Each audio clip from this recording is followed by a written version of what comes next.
across stories of you being invisible and going on a mission? I never thought you would ask.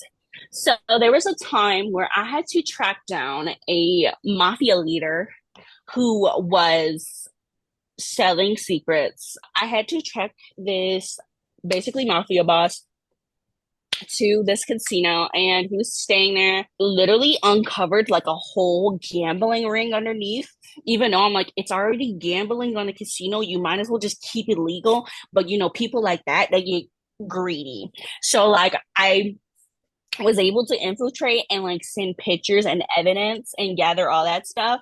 And like obviously I had to be naked, Yeah. and I was in the lab where they had all these like counterfeit dollar bills, playing cards. I'm like, they break the games here. Because I noticed most people who enter that casino, which was like Big Bad Casino, literally can never leave. Most of the time, you have never seen a person leave that casino, at least not in the same condition that they came in. My power ended up faulting. So then I was basically exposed in the middle of the lab. Like nobody was around, so I thought it was good. But then suddenly out of nowhere, mafia boss busts in the door. Literally.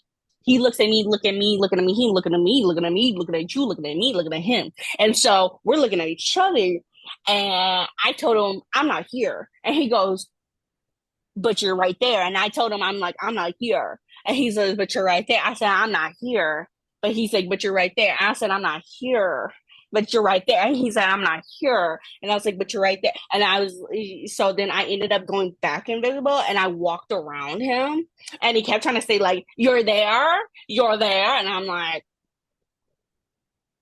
This is a very well publicized story.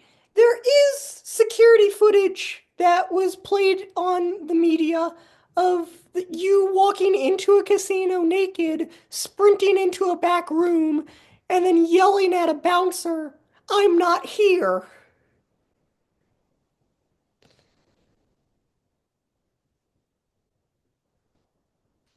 the media lies.